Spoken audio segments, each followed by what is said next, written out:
तो अभी तक सिर्फ उन्हीं देशों के बीच ट्रेड वार देखने को मिल रही थी जो सीधे तौर पर अमेरिका से टकराव में थे। लेकिन अब भारत और बांग्लादेश के बीच बिगड़ते रिश्ते ने व्यापारिक युद्ध का खतरनाक रूप ले लिया है। जी हाँ दोस्तों, ये वाकई में सोचने वाली बात है कि भारत और बांग्लादेश के बीच जो तनाव बीते कुछ दिनों से लगातार बढ़ रहा था, अब वही तनाव एक गंभीर ट्रेड वॉर में तब्दील हो चुका है। और यही बन चुका है दोनों देशों के बीच नई तकरार की सबसे बड़ी वजह।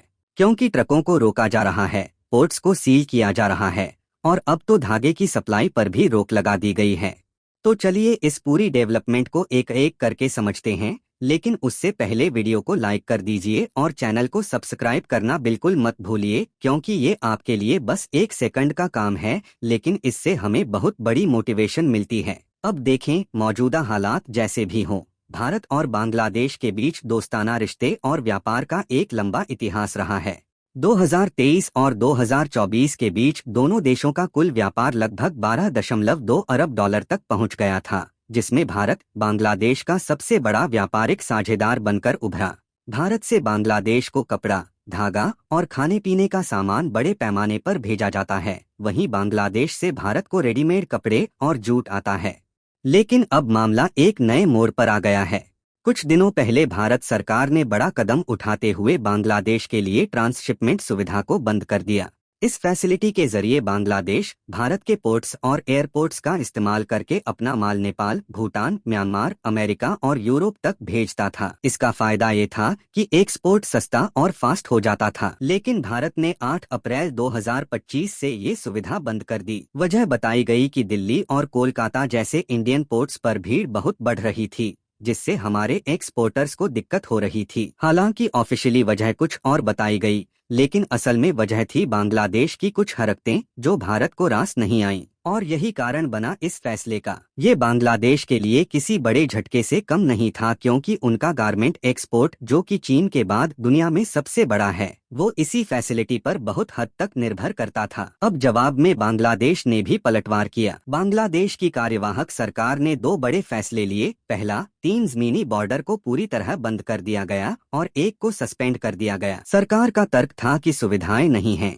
लेकिन एक्सपर्ट्स इसे सीधा पॉलिटिकल मूव मानते हैं। दूसरा, भारत से आने वाले धागे के इंपोर्ट पर पूरी तरह बैन लगा दिया गया। ये वही धागा है जो बांग्लादेश की गारमेंट इंडस्ट्री की रीढ़ है। उनका रेडीमेड गारमेंट सेक्टर हर साल 45 अरब डॉलर का एक्सपोर्ट करता है और उसमें भारत से आने वाला सस्ता और क्वालिटी वाला धागा एक अहम हिस्सा है। अब जब धागा नहीं मिलेगा तो हजारों फैक्ट्रियां बंद होने की कगार पर आ जाएंगी। Bangladesh garment manufacturers and exporters association जैसे कई बिजनेस चैम्बर्स ने इसे सीधा आत्मघाती कदम बताया है। उदाहरण के लिए, एक फैक्ट्री मालिक अनिसुर रहमान ने बताया कि उनका 95% धागा भारत से आता था और अब वे पाकिस्तान या चीन से महंगा और घटिया धागा मंगवा रहे हैं। ये हालत सिर्फ एक फैक्ट्री की नहीं, बल्कि पूरे बांग्लादेश की हजारों फैक्ट्रियों की है। सोचिए, अब बांग्लादेश कैसे ग्लोबल मार्केट में टिक पाएगा? और इसका सीधा फायदा भारत को मिलेगा, क्योंकि बांग्लादेश की वजह से जो कंपटीशन भारत की टेक्सटाइल इंडस्ट्री को झेलना पड़ रहा था, अब वही कंपटीशन खुद खत्म हो जाएगा। बांग्लादेश पीछे हटेगा और भारत की डिमांड बढ़ेगी। भारत ने जो ट्रांसशिपमेंट फैसिलिटी बंद की है, अब उसी का इस्तेमाल हम खुद करेंगे अपने एक्सपोर्ट को बढ़ाने के लिए। अब बात करते हैं इसका असर क्या पड़ेगा। सबसे पहले तो बांग्लादेश की गारमेंट इंडस्ट्री को जबरदस्त झटका लगेगा, क्योंकि उनकी जीडीपी का बड़ा हिस्सा इसी से आता है। फैक्ट्रियां बंद होंगी, लोग बेरोजगार होंगे। दूसरा, महंगाई बढ़ेगी, क्योंकि धागा महंगा होगा, कपड़े महंगे होंगे और आम जनता को इसकी मार झेलनी पड़ेगी। तीसरा, ट्रेड डेफिसिट बढ़ेगा। बांग्लादेश भारत से कम माल खरीदेगा और खुद भी एक्सपोर्ट नहीं कर पाएगा। लेकिन ध्यान रहे, ट्रेड वार का असर सिर्फ एक देश पर नहीं होता, भारत पर भी असर होगा। खासकर पश्चिम बंगाल, गुजरात और महाराष्ट्र के धागा व्यापारी इससे प्रभावित होंगे, क्योंकि बांग्लादेश बड़ा खरीदार था। पेट्रापोल बॉर्डर पर ट्रक लाइन में खड़े हैं। 9 अप्रैल 2025 के बाद से कोई ट्रक बांग्लादेश नहीं गया। मजदूरों और छोटे व्यापारियों पर भी इसका असर साफ दिख रहा है और दोनों देशों के रिश्तों में दरार आ सकती है, जो जियोपॉलिटिकल लेवल पर तनाव बढ़ाएगी। लेकिन एक बात साफ है, शॉर्ट टर्म में भारत को हल्का नुकसान हो सकता है, लेकिन लॉन्ग टर्म में सिर्फ और सिर्फ बांग्लादेश को ही इसका खामियाजा भुगतना पड़ेगा, क्योंकि भारत पहले से ही टेक्सटाइल इंडस्ट्री को ग्लोबल लेवल पर प्रमोट कर रहा है।